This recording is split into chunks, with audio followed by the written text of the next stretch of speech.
All right, guys, welcome back to the channel. It's Maddie here, and welcome back to Meta Monday, the weekly series where we analyze the Pokemon Pocket metagame and keep you guys up to date on everything going on in the competitive world of Pokemon Pocket.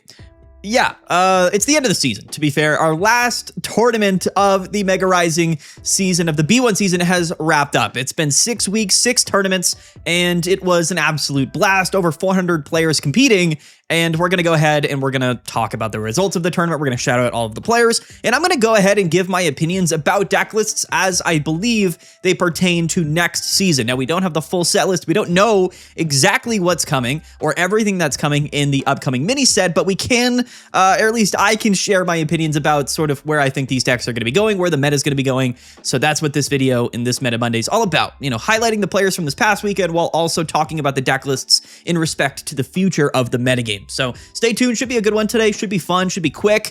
But before we get into it, you guys got to go and register for PMPT 13. This is the first tournament of the new Crimson Blaze season. It's going to be a ton of fun, guys. I mean, $100 in the prize pool. It is this Saturday, December 20th at noon. So it might be a little bit of a race for some players to get all of the new cards. I understand people's sentiments about that, but we're not going to wait 2 weeks to, legalize the new cards in the tournaments, right? So keep in mind, a lot of the old cards and old decks are going to still be competitively viable. So even if you don't have all of the new cards when Crimson Blaze releases, then is it Crimson Blaze or is it Crimson Storm? I don't even remember the name of the new set, to be fair. I might have to change the tournament name now that I remember that. We'll see. Anyway, you should go and play, but all of the new cards will be legal. This is the first major tournament, likely, I believe, the first major tournament of this new season. So you're definitely going to want to go and register. Link down in the description below.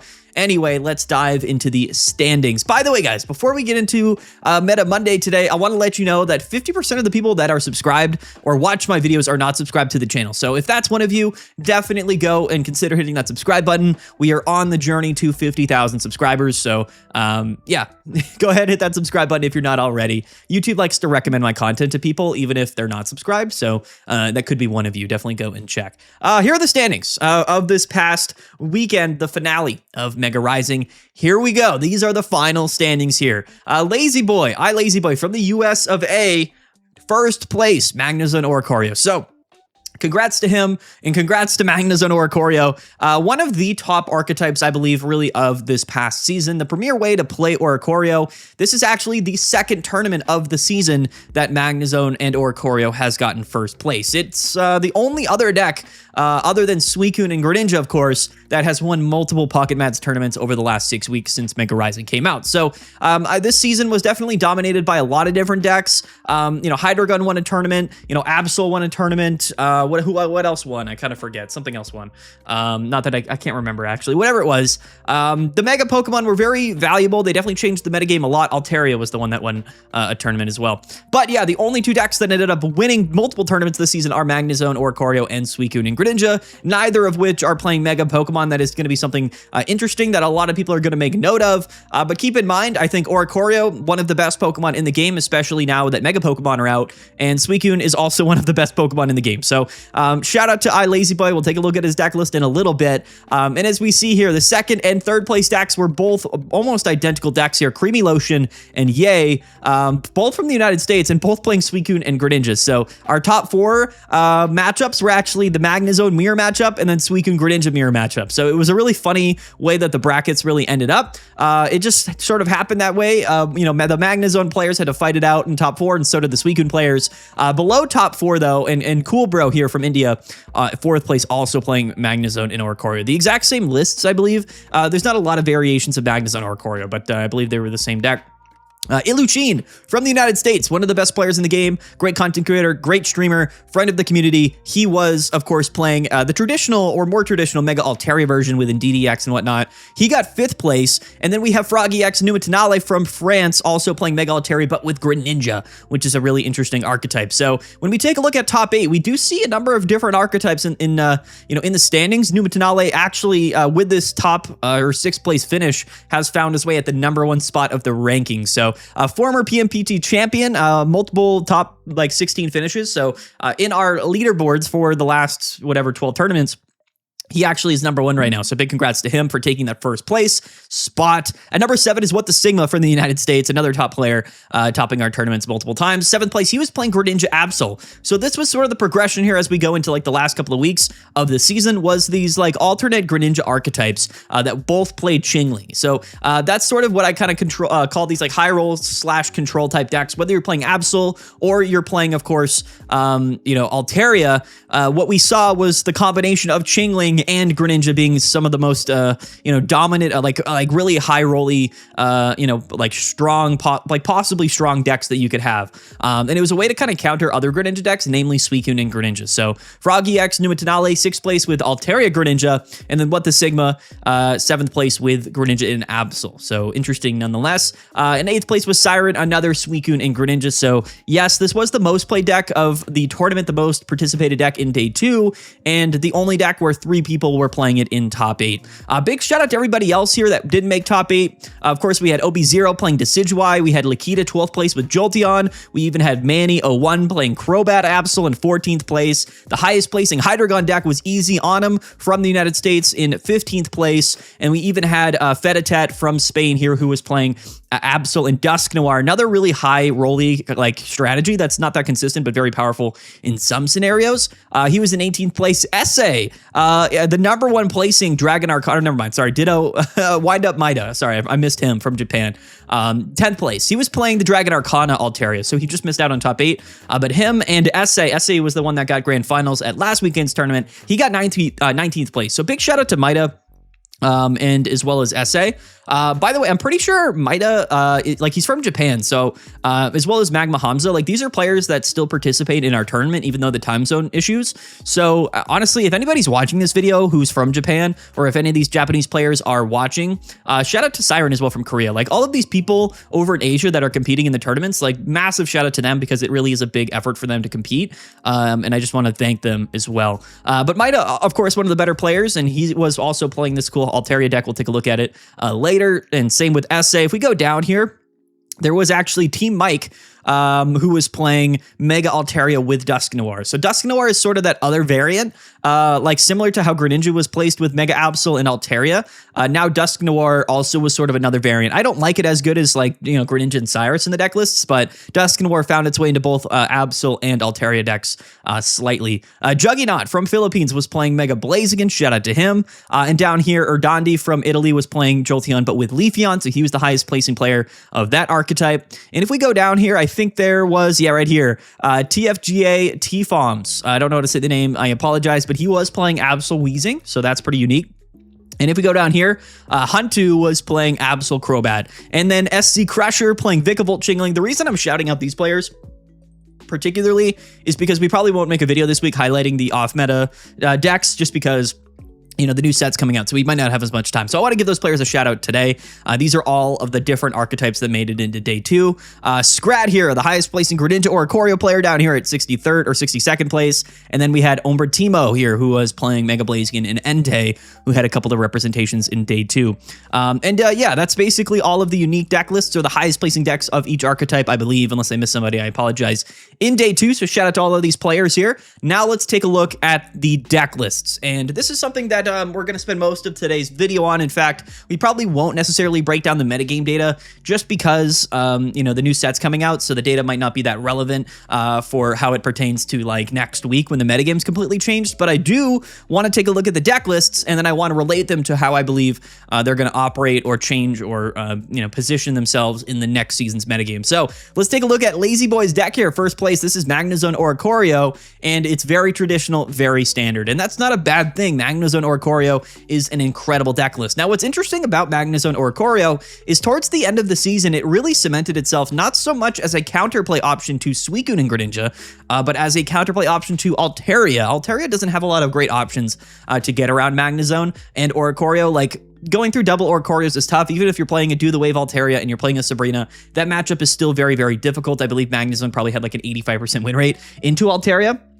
But into Suicune, it had about a 52% win rate. So it's almost 50-50 this deck is into Suicune, which, doesn't sound that impressive, but like realistically, it's actually really quite good in the grand scheme of things in decks that can match up into Suicune. So we are playing double Magneton, 2-2 lineup of all of the Magnezone lines and then 2 Oricorio. That's really all you need for Pokemon. Double Research, double Copycat. Copycat really is the one card that can make that Suicune matchup feel a lot better now. Because Greninjas can deal with Oricorio, so Copycat allows us to more consistently get Magnezone set up to keep that pressure on a Greninja coming into the active spot to KO Oricorio.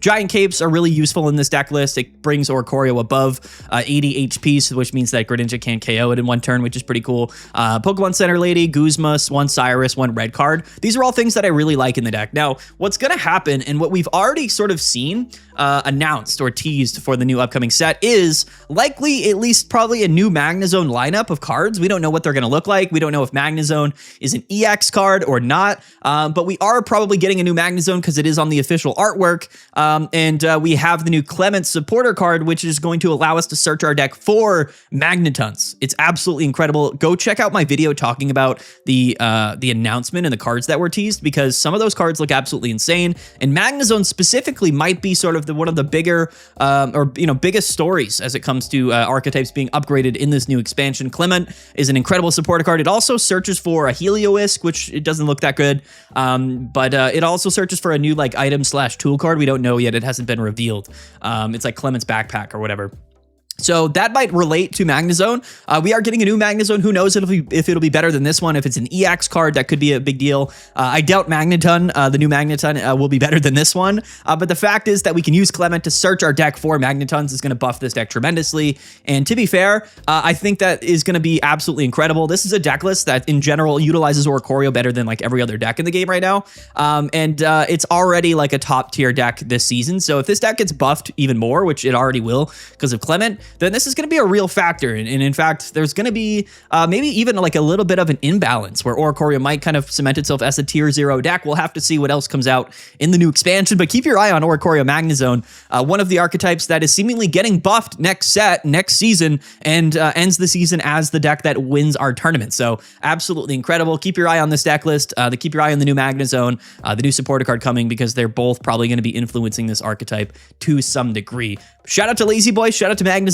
You gotta love it. It's Oricorio. Keeps everybody in check, and I love that. Next up is Creamy Lotion from the United States, who was the highest placing Suicune and Greninja player here. He made it to grand finals and won the mirror match in top 4. Lost to Magnezone in finals, but he was playing, of course, just the double Water Shuriken Suicune Greninja deck list. The main difference here that I'm noticing between this deck list and maybe some other decks is the absence of maybe Copycat. So oftentimes Suicune Greninja decks will play Copycat mainly just for the mirror matchup. It makes your deck move a little bit quicker and more consistent, and helps you from, bricking into the mirror matchup, which is nice because your opponent's drawing a bunch of cards. So if you don't draw the cards you need to, you can refresh your hand. It's good for the mirror matchup, but we've seen some players actually cut it from their deck in favor of things like a Frogadier here, which is a good card, and it's going to help you with Chingling, but it's also maybe something that is just going to make, in general, the deck flow a little bit more consistently, right? Because we are playing a middle evolution, we're not entirely reliant on rare candy, so maybe turn 2 we can evolve Frogadier, maybe we can bounce, retreat out of the active. There's some applications for this card that are useful,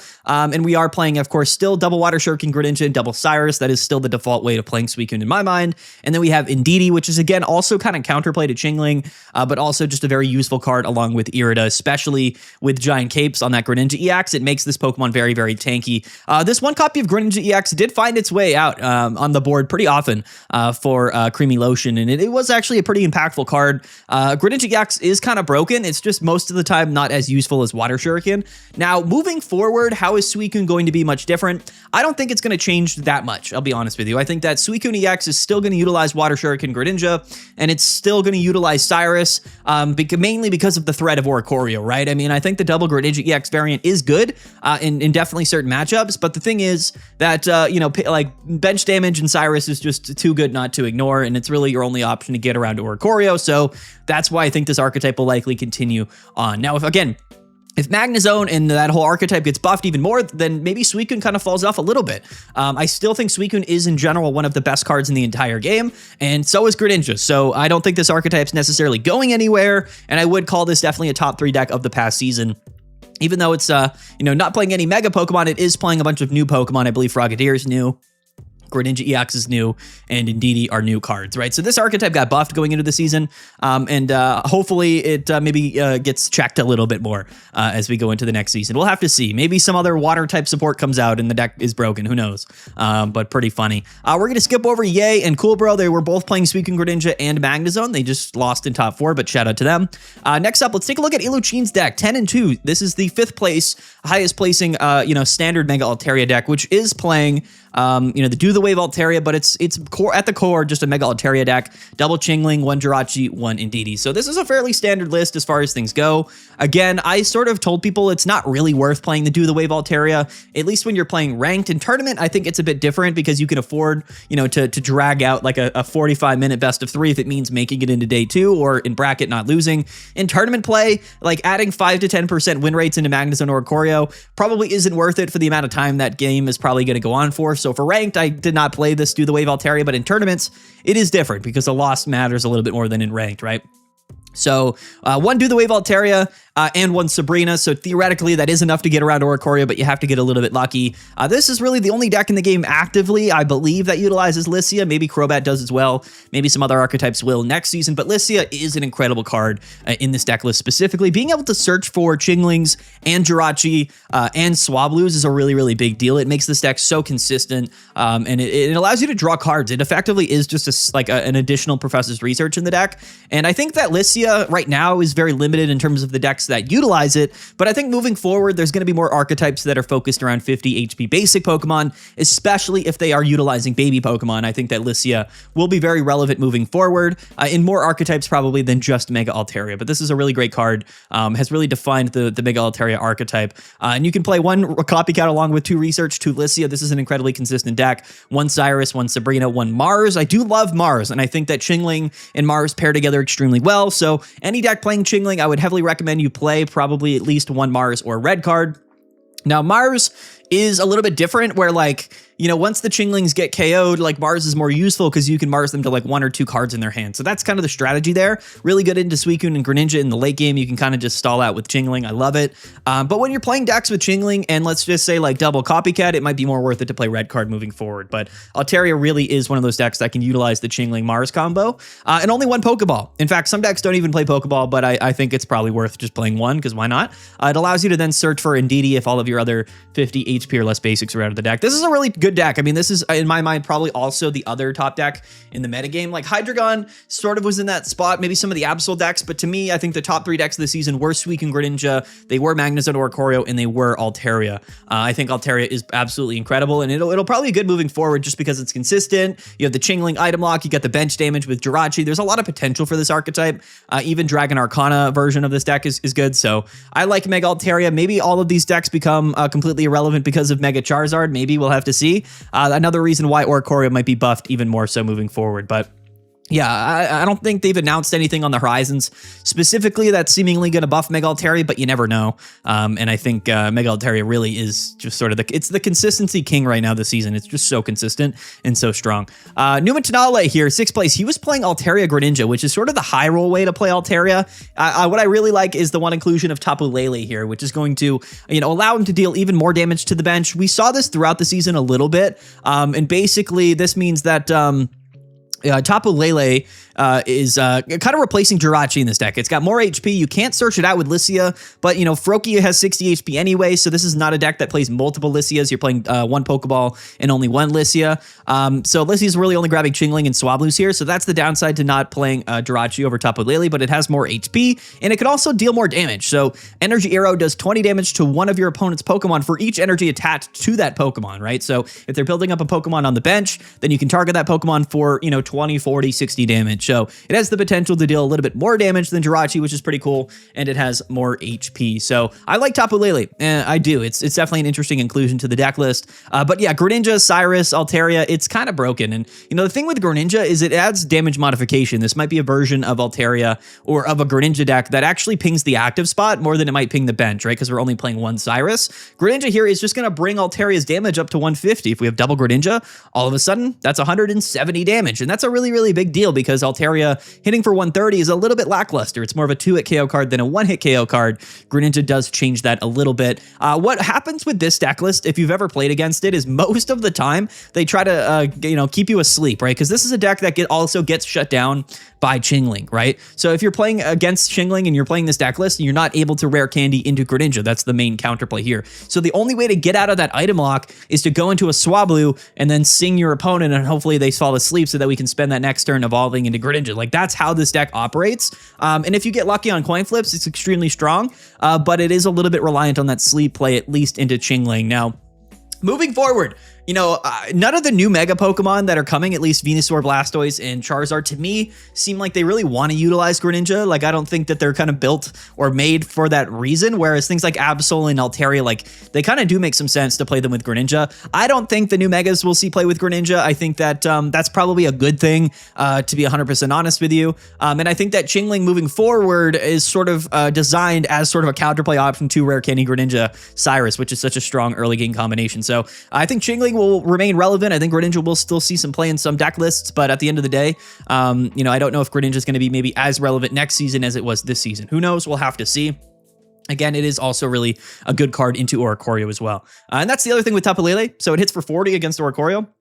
It can live a hit from Oricorio. So it is going to be a little bit more useful, right, into the Oricorio stuff than Jirachi is for sure. That's definitely a big point here. So shout out to Numatanale and his deck list. What the Sigma here?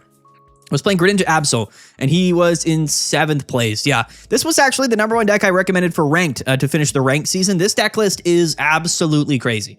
This deck is insane. It's basically like, I called it like high roll control, because this is a deck that, if everything works perfectly for you, is absolutely absurd. And it's so hard to beat this deck list. With Rocky Helmet, Chingling, with Darkrai Pings, we can deal with opponent Chinglings very, very well. And then to finish the game, we have Greninja Cyrus Absol combos. It really is just a deck that can completely carry through a game if you get lucky, go second, lead Chingling, things like that. An incredible strong deck, but not the most consistent deck in the world. However, I would say it's a little bit more consistent than the Dusk Noir version, which relies on Mega Absol just chilling in the active spot all game, which is kind of sketchy, but both archetypes here are able to, or this archetype rather, is able to kind of make up for some of the differences for Absol, right? Because like Absol only hits for 80 damage. That is inherently the biggest downside to it. We're playing Chingling to deal some chip damage early in the game. We have the Nightmare Aura Pings, which add 20 damage.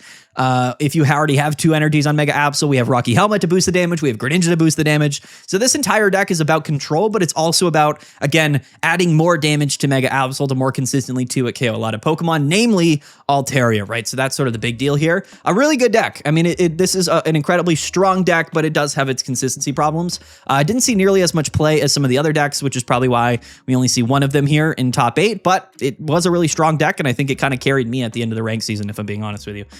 So yeah, shout out to it. Let's take a look at Wind Up Bird Midas deck from Japan, 9-2, 10th place. He was playing Dragon Arcana. No, he's not. He's not even playing Dragon Arcana. Why did I think this was Dragon Arcana? I guess because it's, I don't know. So he's not playing Indeedee. Okay, so that answers my question. I was like, why did Limitless categorize this differently? This is actually not Dragon Arcana. It's just standard Altaria, but he's not playing Indeedee. Instead, he's playing double Jirachi and Klefki with Poison Barb, which is a very interesting deck. But again, some damage modification in here, right? Poison Barb, Giovanni. Poison Barb is actually more useful than Rocky Helmet in the scenario that your opponent, is going to be in the active spot for more than a couple of turns, right? So like, if your opponent attacks the Chingling once and takes 20 damage, that's 20 damage. But if they attack a Chingling and then they take 10 and then they attack a Chingling and they take 10, like the poison keeps ticking, right? So theoretically, it actually does allow you to deal more damage if the Pokemon that tool card is attached to has less HP, which in this sense is probably Chingling, Jirachi, or Klefki or whatnot. Which actually does make a little bit of sense. I really like Klefki. So Giovanni and Klefki is going to allow you to kind of take a lot of KOs with Mega Absol. It's kind of the other way to KO like Suicune, right? Because Giovanni plus Mega Altaria is 140, but Suicune oftentimes runs Giant Cape. So we're playing Klefki to discard the Giant Cape. It's a fun combo. I used it on ranked a little bit myself. The interesting part about this deck is only 1 Lissy and 1 Copycat. So we are playing, of course, 1 red card with Copycat, but double Pokeball, maybe a little bit sketchy to find our Pokemon in the face of opponent Chinglings. I do like this deck. Definitely a different variant. Indeedee is a bit of a liability sometimes, if we're being entirely honest with you. Indeedee is a really, really strong card, especially to negate the damage from Darkrai and Chingling, but, it's 130 HP 2-prize Pokemon, right? Greninja pings it, brings it up, the game's over. So Indeedee, very, very strong. but also a pretty big liability in a format with tons of Greninja. Next up is Decidueye. Let's talk about Decidueye because I personally think Decidueye has a lot of potential moving forward. Not only is this sort of the premier archetype into Suicune in terms of its average win rate, but we are getting the new Growth Extract item card, which is going to allow us to, I guess, more consistently pull the Pokemon out of our deck list. I do think that that is an improvement here.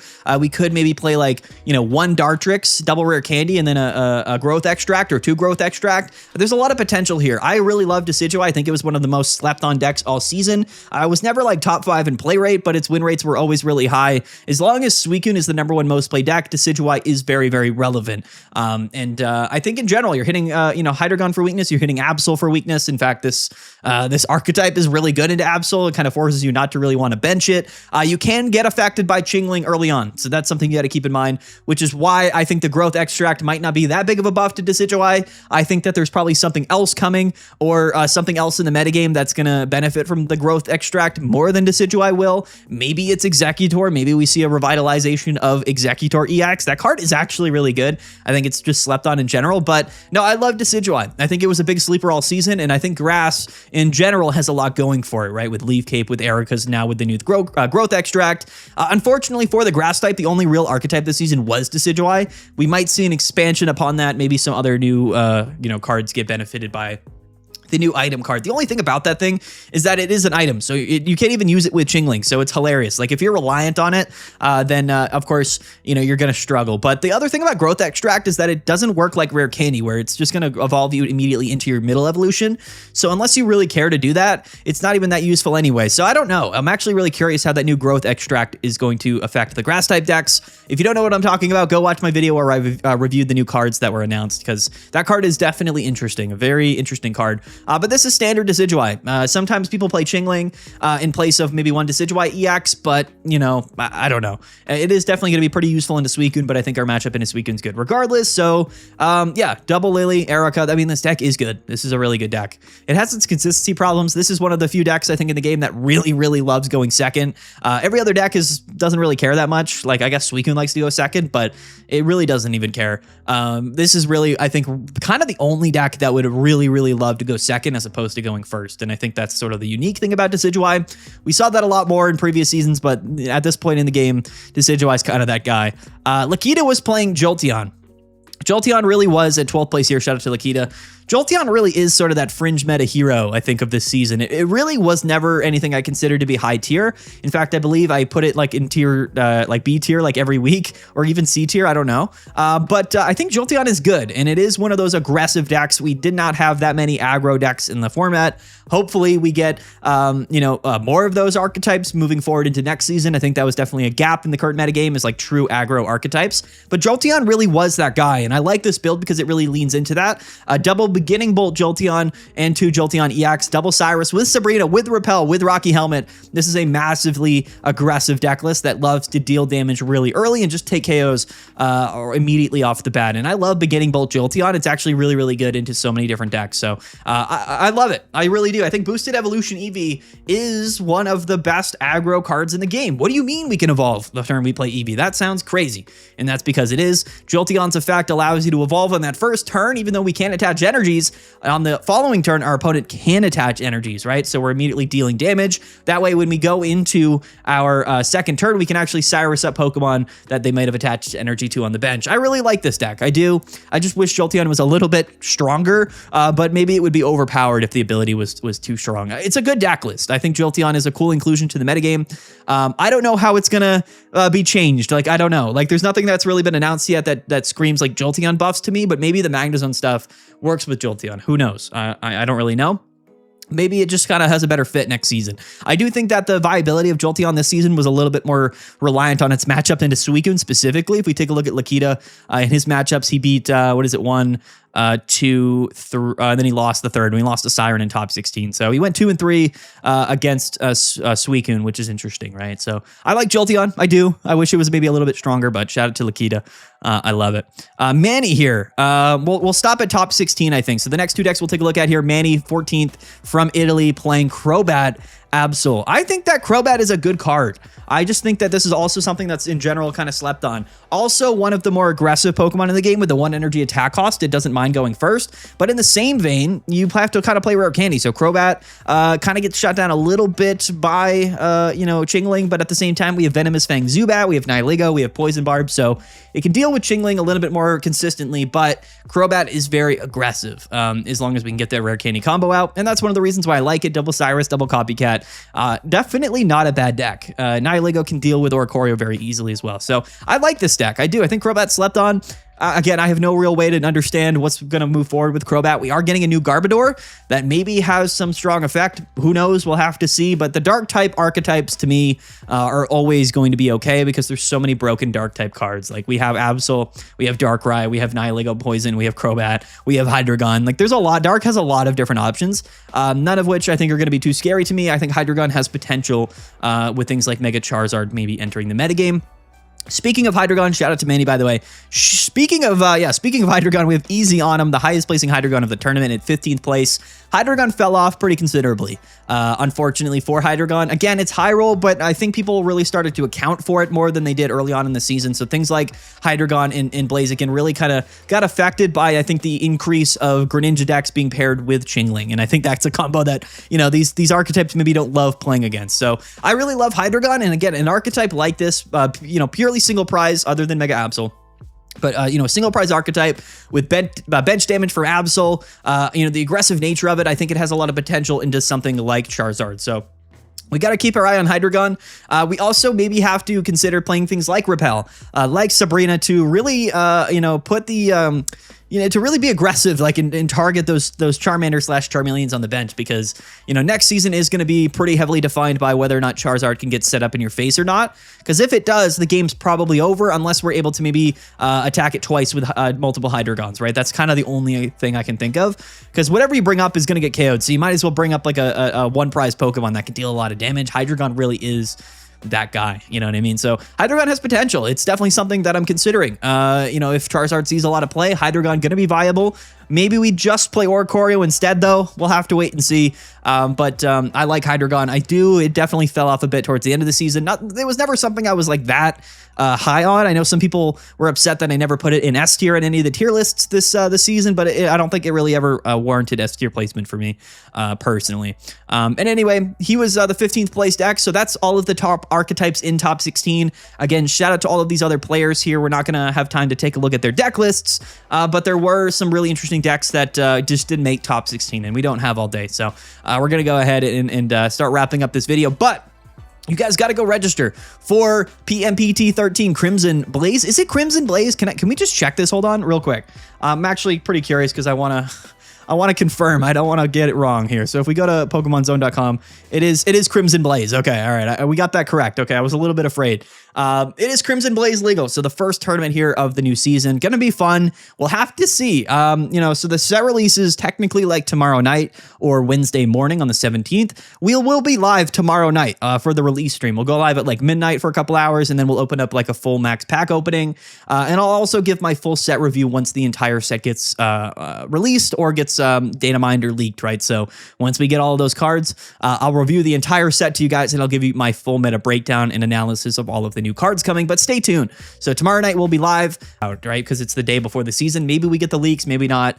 We'll have to see. Maybe I just sort of speculate around some of the new decks. I don't know. We'll figure it out, I think, tomorrow. But anyway, that's the video today. Don't forget to like and subscribe. Register for PMPT 13. Help us get to 50,000 subscribers. Go check out the Discord as well. We have almost 5,000 people in our community Discord server. Definitely go check it out. It's a really great place. Link down in the description as well.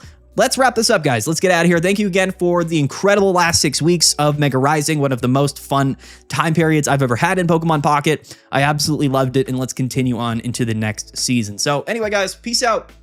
Have a good one. We'll see you guys later, and yeah, bye.